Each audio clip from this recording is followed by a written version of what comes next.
আসসালামু আলাইকুম বন্ধুরা, সবাই কেমন আছেন? আশা করি সবাই অনেক বেশি ভালো এবং সুস্থ রয়েছেন। আমি আপনাদের আলহামদুলিল্লাহ অনেক বেশি ভালো এবং সুস্থ রয়েছেন। আজকে নতুন ২ টি সেটিং নিয়ে হাজির হলাম। নতুন কিছু শিখেন। এই ২ টি সেটিং আপনাদের অনেক বেশি কাজে আসবে এবং এই ২ টি সেটিং যদি আপনার জানা থাকে, আপনি চাইলে ফোনের যেকোনো কাজ আপনার ফোন সুরক্ষিত থাকবে 100%।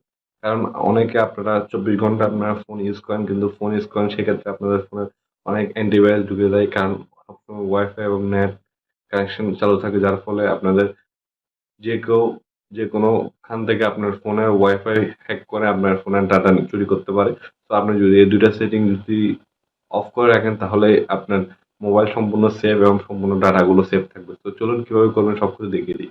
সেজন্য আপনারা ১ম এ ফোন স্ক্রিনে যাবেন। ফোন স্ক্রিনের পর আপনারা আপনাদের সেটিং যে অপশনটি রয়েছে সেই সেটিং এর অপশনটাতে প্রবেশ করবেন। তো আপনারা সেটিং অপশনটাতে প্রবেশ করার পর আপনারা সিম্পলি লিখবেন যে এখানে যে সার্চ বার রয়েছে সেখানে লিখবেন যে ব্লুটুথ স্ক্যানার লিখলে এখানে চলে আসবে যে এখানে দেখতে পাচ্ছেন ব্লুটুথ স্ক্যানিং যখন লিখবেন আপনি তখন দেখতে পারবেন যে এখানে ব্লুটুথ স্ক্যানিং নামে একটা অপশন চলে আসছে। তো ব্লুটুথ স্ক্যানিং যদি অপশন চলে আসে আপনার সিম্পলি এখানে একটা ক্লিক করবেন।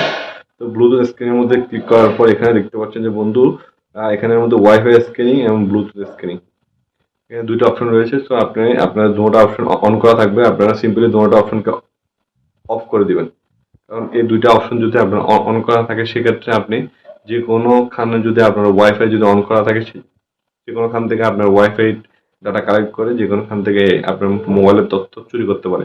তো এটাই ছিল আজকের ভিডিও। ভিডিওটা ভালো লাগে থাকলে অবশ্যই লাইক, কমেন্ট, শেয়ার করবেন এবং টেকজন লিমিটেড পাশে থাকবেন এবং নতুন আরো ভিডিও পাওয়ার জন্য। ভিডিও যদি সাবস্ক্রাইব করে থাকেন অবশ্যই অনেক ধন্যবাদ।